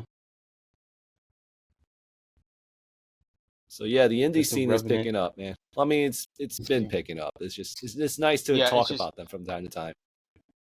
No, for sure, because like they're out there doing all this like weird, like kind of like fun. It's like it's fun and it's kind of like. I mean, I don't want to like disparage them, but they're basically throwing shit at the wall and seeing what sticks. And that's what a lot of the 80s was like, if you remember correct, Yeah, it's fun, experimental, and whatever they create, like they're finding their audience. Yeah. Hey, look at this. Duke is fighting these weird little creatures. Yep. Look at that. It's got flamethrower bits. I have to back this. I have to back this, Rob. Yeah, I'm sure they're gonna get their whatever money they're asking for. I hope so, because it's like I don't want to knock on anyone, but there were certain there's been certain Kickstarters that I've backed hoping that they would take off, and they never took off, unfortunately, which is a real shame. Because I think it was Zika Toys was doing a 3.7-inch line of their because I forgot what it's similar to Longbox Heroes, but it was 3.75 with modern articulation. So they were like 25th anniversary GI Joes, and they had included in the line Savage Dragon. Savage Dragon, dude. I would have loved to have a Savage Dragon figure in that scale. And unfortunately, it didn't get backed. And it's the same thing with, not Zika, it was Whiskey Jack, who did Whiskey Jack. Hiddens of the Legends. They had a line called Chaos. And the line was nothing but villains. And unfortunately, that didn't get backed either. And I backed it. Like, I went all in with that. Yeah. It was like, there were some great ideas and concepts on that, and I was like, shut up and take my money, Right. I remember an older Kickstarter that I was hoping would get backed, but it never did. This is an older one, like long time ago. It was called Play With This Too. And they were a company. They were like kind of like a Kickstarter composed of ex Hasbro guys. Okay. And they wanted to make a 7-inch figure based on the Pretender shells. Oh, I remember that. Yep. And I remember in the beginning they didn't, again, like, this is just being honest with their approach. I think they weren't as organized when they released their first Kickstarter. And then when they released a second one, they seemed a little more focused, but still they never got their request. Their funding. Their funding. Like the first. Okay, I'll talk about the second. Funded? No, the first one didn't fund at all. So they tried it again. Yeah. And they still couldn't get their funding. And the first figure they were releasing was based on the Grimlock Pretender shell. Yeah. And like, it's a bit of a bummer. And I think their second one was going to be based on Starscream. Yeah, that's right. It was Starscream.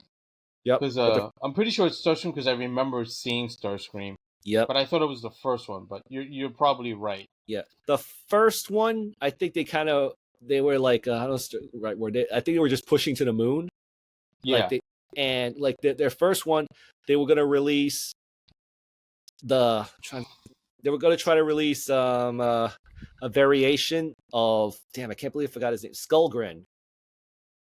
Okay. A figure on Skullgrin's Pretender shell, and the other one was going to be based on Bombburst. Yeah. And along with that, they said, we're going to give you all these other offerings where they just pretty much mix-mashed the Skullgrin and Bombburst bodies to make unique figures, etc. But it's just, for whatever reason, that never took off. So then they rebranded themselves and focused on the Grimlock Pretender shell. So yeah, and that still didn't take off. No, that didn't take off. Did it have stubble? It probably would have helped if he had stubble. Maybe. That's how I draw my Grimlock Pretender. Because the toy is like, he's clean shaven. Yeah. Like, he's a Dinobot. He's Grimlock. He's not clean shaven. He's got stubble. Yeah. I always give him stubble when I draw him because he's a cool Pretender to draw. Oh yeah, definitely. I love that he has like a bit of a gladiator helmet. Yeah, and he's got like this huge like mohawk fan going. Yep, exactly. The gladiator references. Cool. Yeah. I keep pondering on whether I should buy a MotU figure and repaint him as the Pretender shell. Yeah, that'd be super cool. Yeah, I haven't decided on which one it would be. Like, because I think. Because like from time to time, I actually grab like some of the newer, the latest offerings and try to do a digibash and see would it work and stuff. I think I sent you a few online. I think you did, yeah. Yeah, I just like I'll show Been a you some of while. them. Yep. Yeah. But I'll show you some of them, and you could like get a chuckle on how bad they look. But yeah, man, that's what the indie companies like. I'm happy that we got them because like they're making stuff that just really sparks the imagination, man. Yeah. Yeah. So other than that, I mean, is there other toy companies you wanted to bring up? Because those are the ones I wanted to share. So yeah, no, Grindhouse and Spin Master. I mean, Spin Master's not really that indie. Right, but it is a very unique toy. So Yeah, no. I mean, seriously, like, uh, nothing really new has been announced, but also like, I think it's Fresh Monkey. Yeah, it's Fresh Monkey Fiction.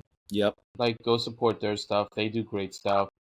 They're the rights holders for like Eagle Force, which I love, and they have 6-inch figures coming out with Big Bad Toy Workshop or Big Bad Workshop.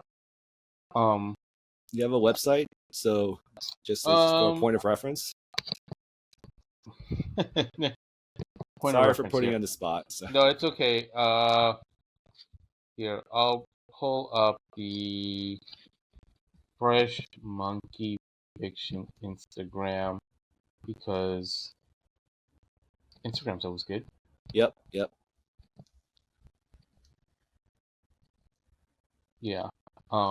There you go. So yeah, this should be one of the figures from dude, Operation that's Monster amazing. Force. This is a 6-inch figure? That's a 6-inch figure.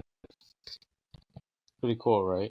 Yeah, it can look great in whatever iteration you can add to your own collection. Yeah, they also have stuff like. Oh, yeah, that's cool, dude. Big Bad Workshop is it's sort of like a sub company of Big Bad Toy Store, where they're making toys with certain creators like Fresh Monkey Fiction. Mm-hmm. And this is actually from Eagle Force Returns, and this is 1/18 scale. Yeah. So, but yeah, this is pretty cool. But this is also like all reuse of older parts.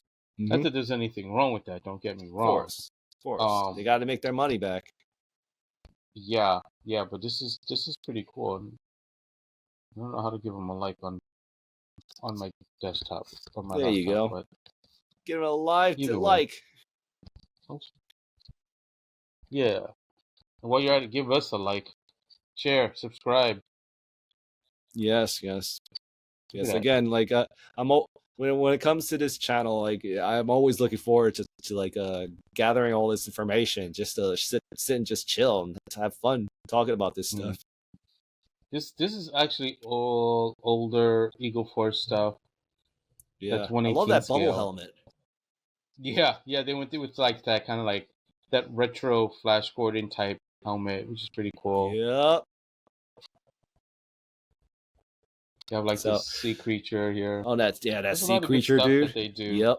Like Fresh Monkey Fiction, I would have to say is one of the bigger companies in the indie scene right now. Yep. You know.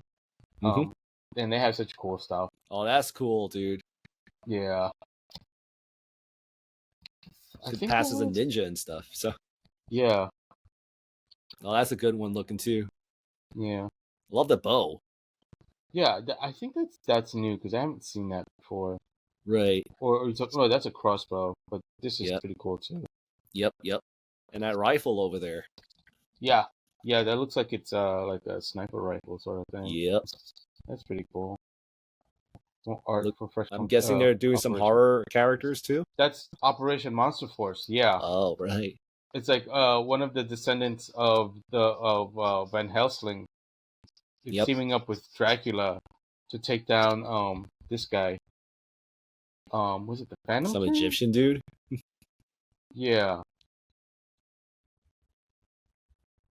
The Forgotten King, that's his name. Forgotten King. Yeah, like they haven't like fully released a comic or anything yet, so I don't know 100%. Plus these figures are all 6-inch figures. So I'm like, they're cool, but give it to me in 1/18 scale. Yep. I think I do have him in 1/18 scale. Yeah. Because they did make some of them in 1/18 scale. That figure, that design looks familiar to me. I just can't put my finger on where I've seen it before. Honestly, I don't know. Some more 1/18 scale figures. Eagle Force, yep. Yeah, Eagle Force related. Yeah, the Tactical Mission Ninja Trooper. TMNT. Yeah. Yeah, okay. Yeah, Rockwell. Yeah, okay. Like Rockwell, wasn't he a painter? This is just as funny as the Grimskull character. Yeah. Yeah, I mean... And that other lion figure, wink wink. Oh, right, yeah, exactly. But it looks fun, dude. Yeah. Big Bad Workshop, yeah. Big Bad. Yeah, when you said Big Bad, I kept thinking about Big Bad Toy Store. Yeah, they're related. They're related. Oh, they're like a sister site of sorts? Sister company, really. Gotcha. Yeah. So, anyways, any other companies we want to talk about before?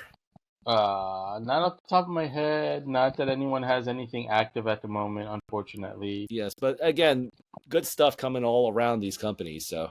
Yeah, I mean, there's like Whiskey Jack. I say go support them, but they don't have Whiskey anything Jack. really for sale because like they did the Hiddens of the Legend or Legends of the Hidden. That's what it is. It's Right. Legends of the Hidden. It's like the all ninja line. Yep. Ninjas. Yeah, we've discussed them before, right? Yeah. In video games, and I think you mentioned the Eagle Force Ninjas a while back. So, right. Yeah, but they're using the same molding. It's still Whiskey Jack. Right. But I'm always open to talk about ninjas because ninjas are cool. Yeah, they have their Kickstarter. Like, I think they're in the middle of production. Like, the figures are being made because I think all the molds passed. Right. So now we just have to worry about this fucking tariff. Yeah. Anyway. Yeah, trust me. There's there was a company called Zessere Toys, which is another indie company, and they were about to release pre-orders for their upcoming figures, but they decided to postpone it due to the tariffs. So yeah, I know. A lot of stuff seems to be up in the air now because of the tariffs, unfortunately. Yep. So it's the just a matter of optimist, time. yes, the optimist in me hopes this thing passes by sooner than later. So yeah. Gotta stay I positive. Hope it does too. Yeah. So, because like I've got a lot of money invested in Kickstarters. Seriously, dude. Between Operation Recall, the upcoming one, Longbow, and Legends of the Hidden, dude, that's like I spent a lot of money right there with those 3 Kickstarters. A lot of money. I hear you. Like I could buy multiple Eternias with no. I could buy an Eternia with at least one with the amount of money that I spent on those Kickstarters. I hear you, dude. I hear you. That's a lot of money. It's a lot of figures too, though. We'll have to wait. That's the best answer I could say. I mean, I don't know what I could say to. Well, it's fine. I know what I can say. I'm gonna have a small chat with these. Not that I'm gonna like break balls or anything. I just want to see what's going on. Yeah, because I'm going to Joe Fest next month. So and I know most of those guys are gonna be there. So we'll just talk. Just be stay maybe we'll have a Joe Fest episode of the Deep Fandom podcast. You can share your reports on that and stuff. Oh, I totally will. So now, well, if that's the case, let's wrap up this episode talking about a movie trailer for an upcoming film. So aside from ninjas, aside from barbarians, robots, zombies, and ninjas, the other cool thing to talk about is dinosaurs. And also none of those things were in that order. Yep. In any case, they're all cool. That's all that matters. That's right. That's all that matters. So we got an upcoming trailer for Jurassic World, and so another one. Yep, this is the last trailer, I believe. Okay. So here's kind of sold on the first one. I mean, it's dumb that they're going to go find them, but that's kind of like why you watch the movies, right? The Right. So, dinosaurs. yeah. Originally, I wasn't sold by the first trailer, but I'm kind of sold on this one. Yeah. So because I'll explain it as I show you all the shots. So Yeah. the whole story, from what I'm gathering, is that this island has a very that they had a lab where they did all the experiments for creating the dinosaurs. Right. And this is from what I've gathered, that this is a shot like kind of like early in the development of creating dinosaurs. So it's like probably Right. so like I don't know the exact time point, but but a lot of people are speculating this is the point when they were experimenting on making those hybrid dinosaurs from Jurassic Park World. Like the Indominus Rex, if you remember that. So from Jurassic World? Yeah. 2? And not Jurassic Park 2? Yeah. No, Jurassic World. The first. Right, because you said Jurassic Park World. Yeah, sorry. I keep getting them mixed up. I needed some clarity. Yeah, so yeah, it's Jurassic Park World. Like, it's implied that this takes place. This scene alone. Okay, I did it again. So yeah, you did. Yeah. That's what I'm laughing. Okay, Jurassic World. Right. You know what it is? The second trilogy, right? Yeah, the second trilogy, Jurassic World. Okay. That this scene alone is kind of like a prequel to World, where they were conducting the experiments. No, just this scene. I want to make that clear. Okay. So, because you remember in World, the whole thing was creating new types of dinosaurs, right? Right. So this is kind of like one of the labs that was developing. Again, I can be wrong, but it's just this is one of the places that was developing those dinosaurs, and something went wrong. As always. Yep. And where one of their experiments. So, like, can you see my mouse here by any chance, or? I can see a bunch of teeth. Right. Yes, I can see your mouse too. Yeah, right. Yeah. So, like, this is kind of like a reflection of said dinosaur. Yeah. Which was Wait, how do you know the Never mind. Yes. So this is like a close up, and this is the guy about to beg for his life.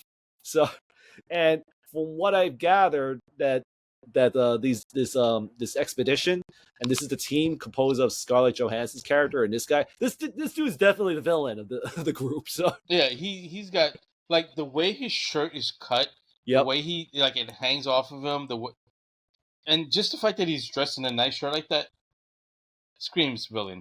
Yep, exactly. So the whole story, I mean, from what I gathered from the little bits, is that they're going on an expedition to that lab, which happens to be abandoned due to the events of that creature, that experimental dinosaur, which is named D-Rex, which is short for Distortus Rex. Yeah.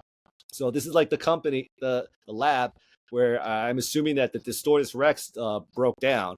And this is some of the failed experiments, which is like this creature. Yeah. Which, by the way, they're called.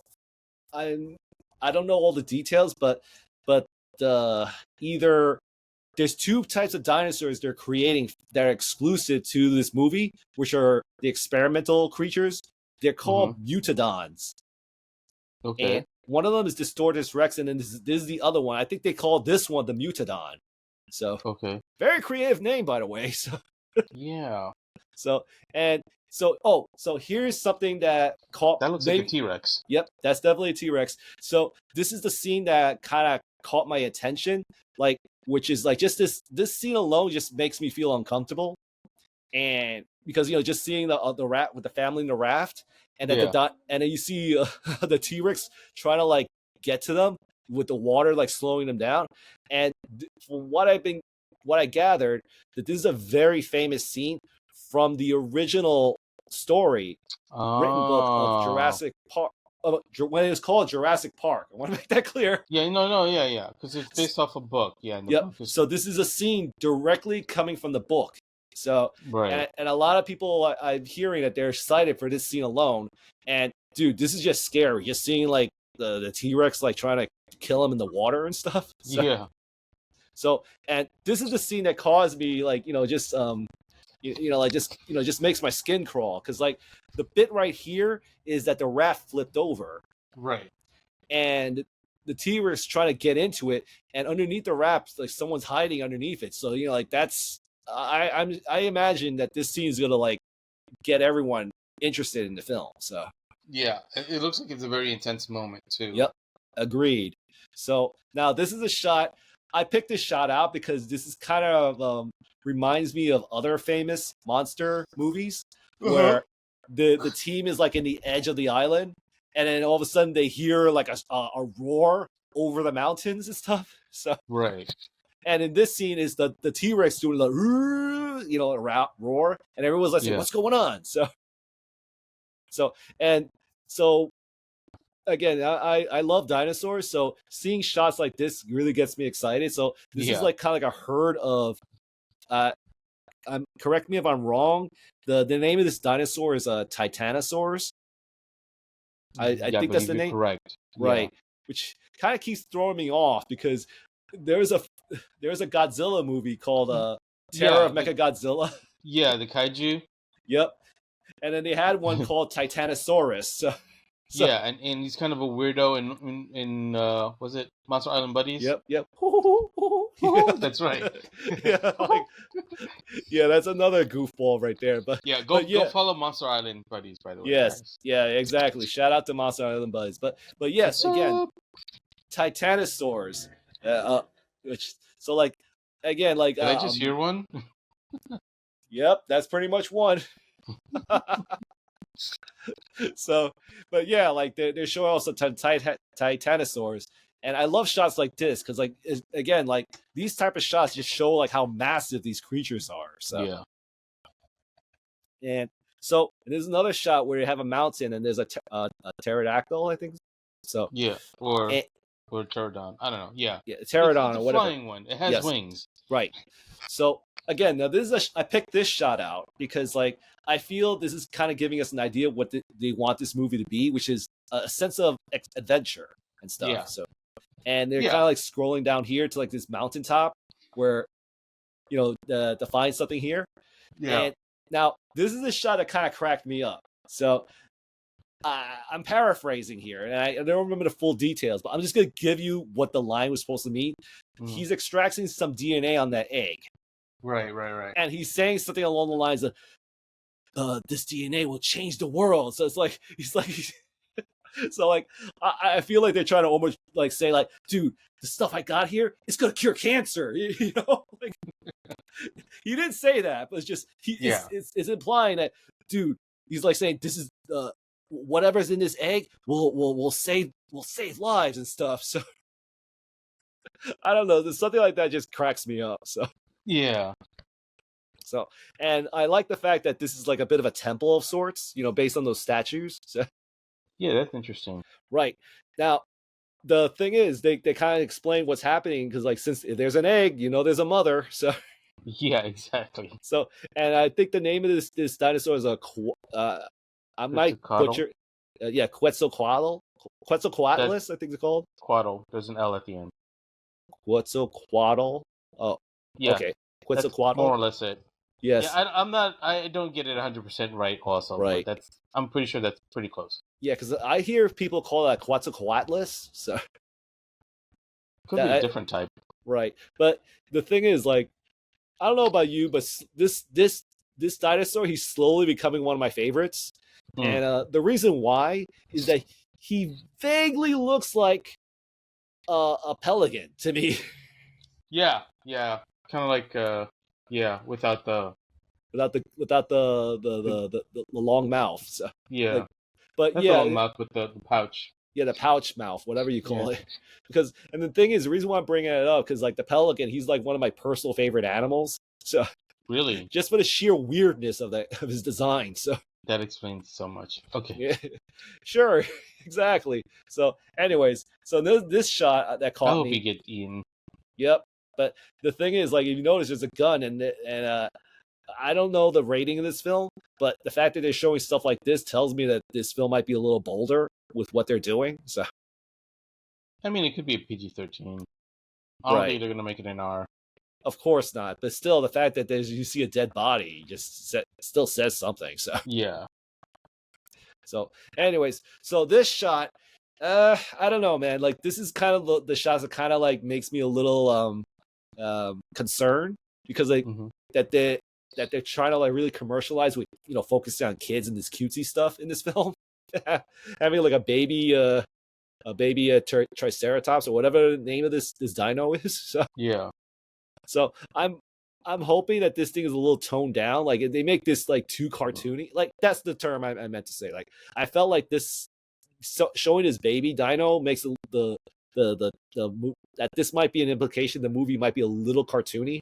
So Yeah. I know I'm overthinking, but it's just when I see stuff like this, I'm like, I don't know, man. So Well, I mean, it's like I kind of get what you say when you say it's being kind of cartoony, but it's ironic because you watch cartoons. I know, but I like to keep my lanes on certain things. Yeah. Let's put it that way. Like, like I said, I totally get what you're saying. It's just, yes, I just find it ironic in a funny way. Of course. But yeah. But anyways, so I brought this shot in because like I kind of like shots like this where you see the smoke and building up tension of whatever this character is. So. Yeah. I don't know if you noticed, there's a dinosaur right behind him. Yep, exactly. So yeah, just building up tension on whatever is happening and stuff.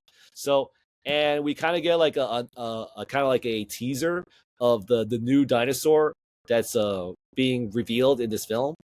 So and again, his name is Distortus Rex. So what ugly motherfucker is more like it. Definitely. So, but yeah, like just for a preview of things to come, we do have a toy. We're going to be showing a toy of this character. So like, I'll go more into detail on that one. But he does look creepy at AF. So yeah. So and July 2nd. July 2nd. Yep. So, and it's going to be coming out along with Superman and Fantastic Four. It's going to be a tough month. Well, if each movie has its own weekend, I'll be good. Yep. I'll be spending a lot of time at the movies also, but I'll be good. Yep, exactly. So, yeah. So now we're kind of getting revealed of one of the new dinosaurs in this film, which is they're called. This one's called the Mutodon, I believe.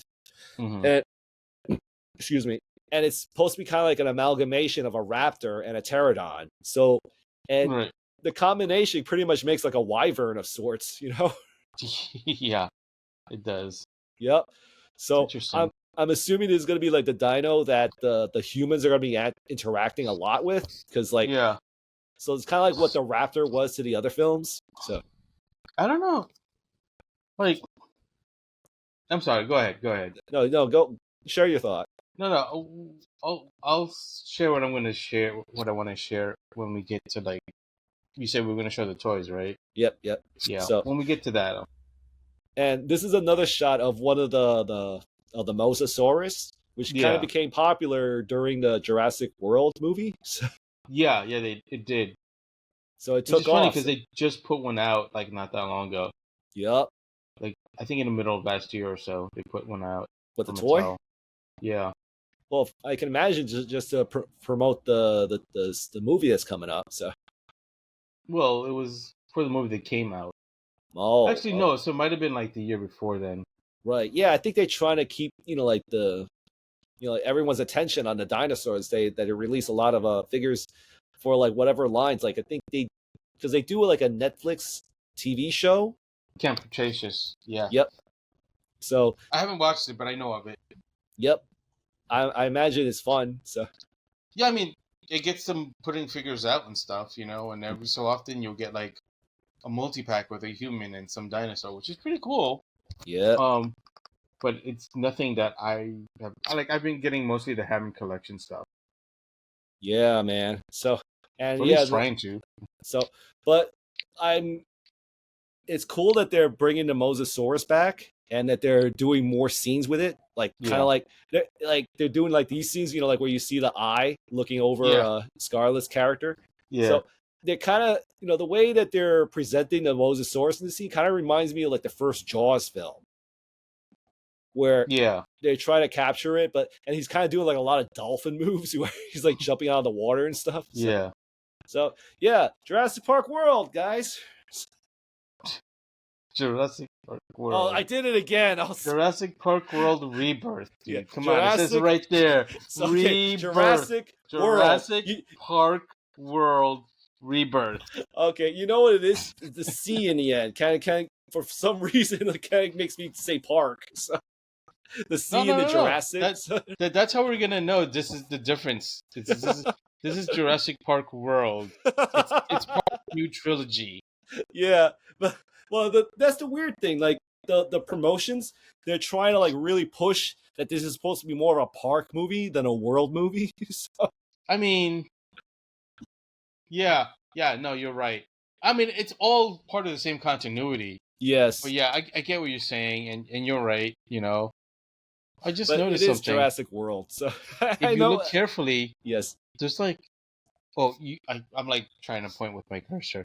Yeah. But if you, well, yeah, right like here, right there, that usually that's just like there's nothing there because you see the spine. Yep. Of the dinosaur. Mm-hmm. But now there's this extra shit on there. Yep. That's kind of interesting. Yeah. It's almost like it's a zombie. Yeah. But the thing that, again, I'm just wondering what's their decision for doing this little bit, because like whenever it comes to like these titles for where they use the logo for Jurassic World, is that they kind of use it to introduce the new monster. Like I believe when it came to the first Jurassic World movie, that this dinosaur was the Indominus Rex, right? And then later, and I remember in Jurassic Park 3, it was the Spinosaurus. Right. So, okay. So I'm a little surprised that they're not putting the Distortus Rex for this one, but maybe because they know people are not going to like it. Cause... Maybe, or maybe the T-Rex is a zombie. I don't know. Yeah, it might be a new T-Rex release because like, but anyways, so here's something I want. So we got Jurassic a picture. Park World Rebirth. Yes. Jurassic. Stop it, dude. So Jurassic Sorry, I World. can't help myself. I know. It's great. I love it. No, really, I do. I like it. Jurassic Park World Rebirth. You know what it is? Because like the C keeps just like throwing me off, man. Yeah. But anyways, spoiler warnings for people who don't want to see what the dinosaur Distortus Rex looks like. We're about to spoil it by showing the toy design. All right, we're gonna show the toy design. All right. So, anyways, this is what we got so far. It's one of the toys, and I believe the toy is at least 20 inches tall. I mean, 20 inches long, I should say. Yeah. And this is one of the toy features it has, where you can actually like, wiggle the tail, and it kind of does like these thrashing motions. Yeah. Oh yeah. Okay. Yeah. That. Dude, this reminds me of Alien 3. It does, doesn't it? Like the way the head looks and stuff. Yeah. So anyway, so here's some close-ups. But you know what it is for me?